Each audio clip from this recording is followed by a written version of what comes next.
हिमाचल में हुआ बहुत ही बड़ा लैंड स्कैम। 20 से ज्यादा परिवारों की पुश्तैनी जमीन छीन ली गई। अधिकारी और भूमाफियाओं की मिलीभगत से हुआ कांड। एक शहीद का परिवार भी हुआ है इस घोटाले का शिकार। हिमाचल के पालमपुर में हुआ ये जमीन घोटाला बहुत ही बड़ा है, जिसने यहाँ के लोगों की जिंदगी को अंधेरे में धकेल दिया। 20 से ज्यादा परिवारों की पुश्तैनी जमीन रातों रात उनके हाथों से छीन ली गई। और इस घोटाले की सबसे दुखद बात, इनमें एक 80 साल की शहीद की विधवा भी शामिल है, जिसके पति ने 1971 के भारत पाक युद्ध में देश के लिए अपनी जान दी थी। हमारे पहाड़ के बुजुर्ग हमें बताया करते थे कि जमीन वो धरोहर है जो पीढ़ियों को जोड़ती है। हिमाचल में तो जमीन का मतलब सिर्फ संपत्ति नहीं, बल्कि सम्मान, संस्कृति और पहचान है। यहाँ के लोग अपनी जमीन के लिए जान दे देते हैं, लेकिन उसे किसी और के हवाले बिल्कुल नहीं करते। आज की इस खास वीडियो में हम बात करेंगे पालमपुर के उस भूमि घोटाले की, जिसने न सिर्फ लोगों की जमीन छीनी, बल्कि उनके सपनों को भी चकनाचूर कर दिया। कैसे राजस्व अधिकारियों और भूमाफिया ने मिलकर इस साजिश को अंजाम दिया। क्यों 80 साल की सरला देवी आज अपनी ही जमीन के लिए दर दर भटक रही है, और क्या इस मामले में हिमाचल की सुक्खू सरकार कुछ कर पाएगी। पूरी कहानी बताएंगे, विस्तार से समझाएंगे और ये भी जानेंगे कि आखिर इस घोटाले की जड़ें कितनी गहरी हैं। अगर हमारी ये कोशिश आपको पसंद आए तो हमारे YouTube चैनल को जरूर सब्सक्राइब कीजिएगा। चलिए शुरू करते हैं। सरला देवी 80 साल की एक बुजुर्ग महिला, जिसके चेहरों की झुर्रियों में समय की कहानियां छुपी हैं।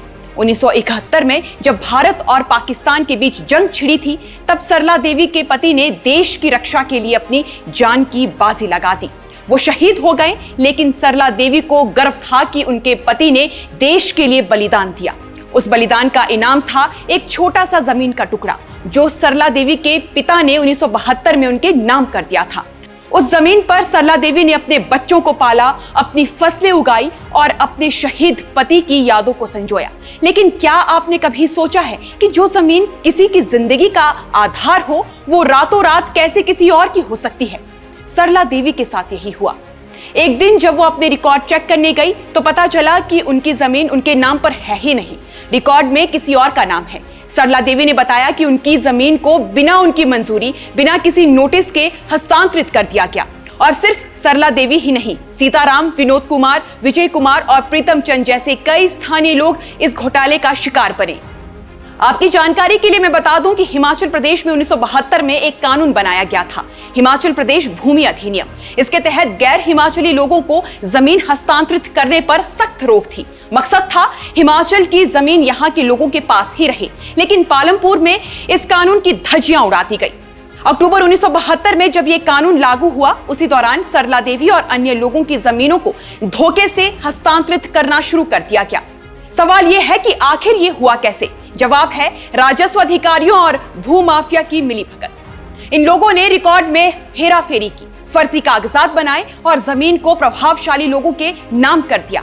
और सबसे हैरान कर देने वाली बात ये कि सारा खेल इतनी तेजी से हुआ कि 14 दिनों के भीतर रिकॉर्ड बदल दिए गए। आमतौर पर जमीन के रिकॉर्ड में बदलाव के लिए महीनों लग जाते हैं, लेकिन यहाँ तो जैसे जादू ही हो गया। पालमपुर में इस घोटाले का शिकार सिर्फ सरला देवी अकेले नहीं हुई। 20 से ज्यादा परिवारों ने अपनी पुश्तैनी जमीनें खो दी हैं। इनमें से ज्यादातर लोग छोटे किसान हैं, जिनके लिए वो जमीन ही उनकी रोजी रोटी का सहारा थी। इन परिवारों का कहना है कि उन्हें ना तो कोई नोटिस दिया गया और ना ही उनकी आपत्तियां सुनी गई। उनकी जमीन अब बड़े बड़े प्रभावशाली लोगों के कब्जे में है, जिनके पास पावर और पैसा दोनों है। एक तरफ सरला देवी अपने शहीद पति की यादों को संजोने के लिए लड़ रही है, तो दूसरी तरफ सीताराम और विनोद कुमार जैसे लोग अपनी आने वाली पीढ़ी को सुरक्षित भविष्य देने के लिए संघर्ष कर रहे हैं। इन लोगों ने अपनी जमीन पर खेती की, अपने बच्चों को पढ़ाया और अपने परिवार का पेट पाला, लेकिन अब उनके पास न जमीन बची, ना ही उम्मीद। बहरहाल इस पूरे मामले में एक उम्मीद की किरण तब दिखी जब पालमपुर के तहसीलदार सज्जन बग्गा ने इस घोटाले को अपने संज्ञान में लिया। सज्जन बग्गा ने बताया कि उनके पास इस मामले की शिकायत आई और उन्होंने तुरंत कार्रवाई की। उन्होंने 151 एकड़ जमीन के उत्परिवर्तन को रद्द कर दिया। लेकिन पीड़ितों का कहना है कि यह कार्रवाई काफी नहीं है। वो चाहते हैं कि इस मामले की जांच Himachal Pradesh state vigilance and anti corruption bureau के द्वारा करवाई जाए।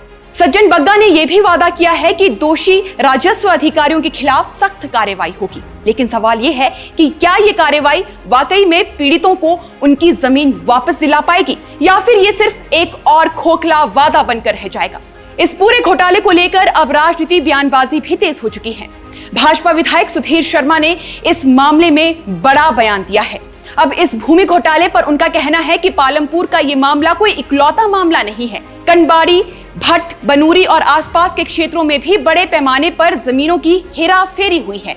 सुधीर शर्मा का आरोप है कि बड़े अफसरों ने हिमाचली स्टाफ के नाम पर बेनामी जमीनें खरीदी। उन्होंने तीखा कटाक्ष करते हुए कहा कि अगर शहंशाह चोरी का एक अंडा खा ले तो वजीर सैकड़ों बकरे काट डालते हैं।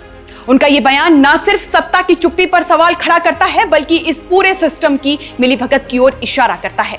हिमाचल की सुक्खू सरकार इस मामले में अब तक चुप क्यों है? मुख्यमंत्री सुखविंदर सिंह सुक्खू, जो खुद को धरातल से जुड़ा हुआ नेता बताते हैं, वो इस मामले में क्यों खामोश है? हालांकि स्थानीय विधायक आशीष बुटेल ने इस मामले में हस्तक्षेप की मांग की है। उन्होंने कहा है कि पालमपुर के लोगों को न्याय मिलना चाहिए।